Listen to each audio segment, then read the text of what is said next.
Shut up and sit down. Position of women. महिलाओं की स्थिति. Girls and women today have better opportunities for their development. आज लड़कियों और महिलाओं के पास विकास के लिए, डेवलपमेंट के लिए बहुत सारे अवसर हैं, बहुत सारे अच्छी अपॉर्चुनिटीज हैं. They have more freedom to study and work outside of home. उनके पास ज़्यादा आज़ादी है कि वो पढ़ सकती हैं, वो घर से बाहर जाके काम कर सकती हैं. आप अपनी दादी का सोचिए, अपनी मम्मी का सोचिए, ठीक है, जिनका शादी लगभग 1970 1980 के दशक में हुआ हो. उस समय अलाउ नहीं था. महिलाओं तो घर से निकलती भी नहीं थी. महिलाओं को बहुत सारी बंदिशों में रखा जाता था. पर आज ये परिस्थिति काफ़ी सुधर चुकी है. However, way back in the 19th century, the life was much harder for majority of the women. हालांकि 19वीं सदी में ज़्यादातर महिलाओं की जिंदगी आज के मुकाबले काफ़ी कठिन थी. Certain social practices like female infanticide, child marriage, sati pratha, and polygamy were prevalent in some sections of Indian society.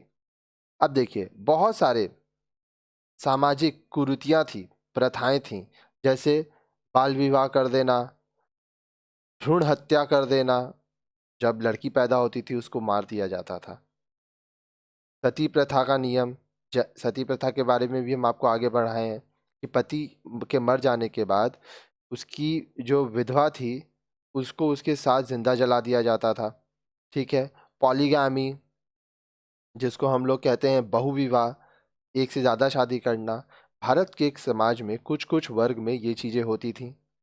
Female infanticide और killing of a girl child was a very common practice. उस ज़माने में जब घर में बेटी पैदा होती थी तो उसको मार दिया जाता था और ये आम बात थी. Girl who survived were often married at a very young age and often to men who were much older. अब जो लड़कियां बच जाती थी, जिनको नहीं मारा जाता था, उनकी कम उम्र में शादी करवा दी जाती थी, वो भी उन लोगों के संग जो उनके उम्र से काफ़ी बड़े हैं.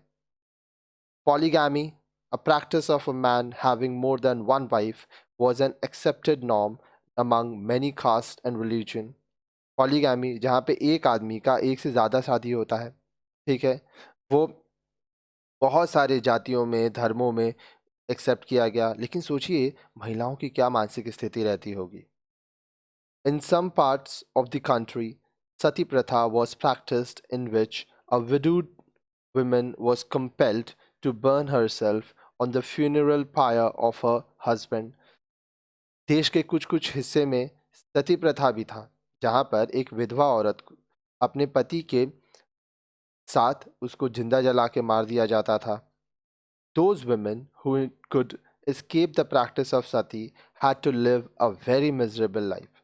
वो महिलाएं जो कि सती नहीं होती थीं, विधवा का जीवन जीना चाहती थी, उनकी जिंदगी बहुत कठिनाइयों से भरी होती थी.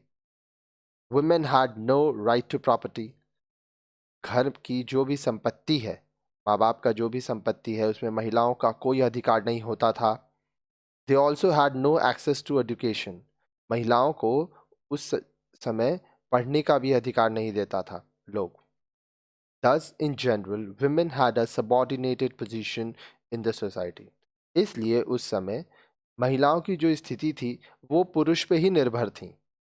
The fear of the invader and loss of family honor was a reason. अब देखिए, इसके पीछे रीज़न थी, कारण ये था कि भाई बाहर से जो आक्रमण होते थे, फिर परिवार की सम्मान, महिलाओं को क्या माना जाता था, परिवार का सम्मान है ये, तो ये इसका कारण है. The other reason were dowry and sharing of ancestral property which further deteriorated their status. इसके बाद में दहेज प्रथा, ठीक है, की वजह से भी महिलाओं का जो स्टेटस है, जो स्थिति है, वो और ख़राब हुआ. फिर एंसेस्ट्रल प्रॉपर्टी जो होता है, आपके दादाजी का, आपके पुश्तैनी जो संपत्ति है, उसकी वजह से भी महिलाओं को परेशानियां होने लगी. It was evident that certain practices and superstitions were preventing Indians from progressing. अब देखिए यहाँ पे ये तो हम लोग को समझ में आ जाता है कि अगर महिला नहीं पढ़ेगी, महिला आगे नहीं बढ़ेगी, तो इससे क्या है, भारतीय समाज भी आगे नहीं बढ़ पाएगा। तो ये हमारे लिए एक रुकावट था। Reforms were needed to bring a change in the social and religious life of the people. इसलिए सुधार की जरूरत थी। कहाँ पर? भारत में रह रहे लोगों के सामाजिक और धार्मिक जीवन जीने के तरीके में सुधार की आवश्यकता थी। आज जब हम ये वीडियो रिकॉर्ड कर रहे हैं तो 2022 है। आज 1 जनवरी 2022 है। ठीक है? तो महिलाएं आज आगे हैं, वो नौकरी भी कर रही हैं, घर भी संभाल रही हैं, बहुत मेहनत कर रही हैं। और आप ये भी देखेंगे कि ओवरऑल हमारा देश भी आगे बढ़ रहा है। ठीक है? आगे देखिए, यहाँ पे कुछ चीज़ें हैं, इसको भी आप जानिए। ठीक है? ये आपके जानने के लिए महत्वपूर्ण है। डू यू नो, क्या आप जानते हैं? इन्फेंटिसाइड, शिशु हत्या, the killing of an infant born alive, the killing of a newly born child. जन्म के लिए एक जीवित शिशु की हत्या करना या एक नए जन्मे बच्चे की हत्या करना को इन्फेंटिसाइड कहते हैं। ठीक है? जिसको हम लोग शिशु हत्या कहते हैं। चाइल्ड सेक्स रेशियो क्या है? देखिए, द नंबर ऑफ गर्ल्स पर 1000 boys in in the age 0 to 6 years age group. देखिए, 0 to 6 years एज ग्रुप में 1000 लड़कों पे कितनी लड़कियां थीं? आइए ये देखते हैं।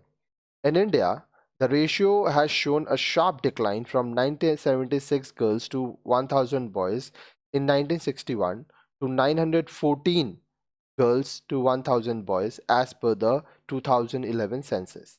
As per global terms, the normal child sex ratio should be above 950. Bharat में 1961 में हर 1000 लड़कों पर 976 लड़कियां थीं और 2011 में जब जनगणना की गई तो हर 1000 लड़कों पर सिर्फ 914 लड़कियां थीं। ठीक है? जो ग्लोबल रूल है, टर्म्स है, उसके हिसाब से कम 1000 लड़कों पर 950 लड़कियां होनी चाहिए। ठीक है? अब नेक्स्ट वीडियो देखिए, उसमें और भी जानकारी दी जाएगी आपको इस चैप्टर से रिलेटेड।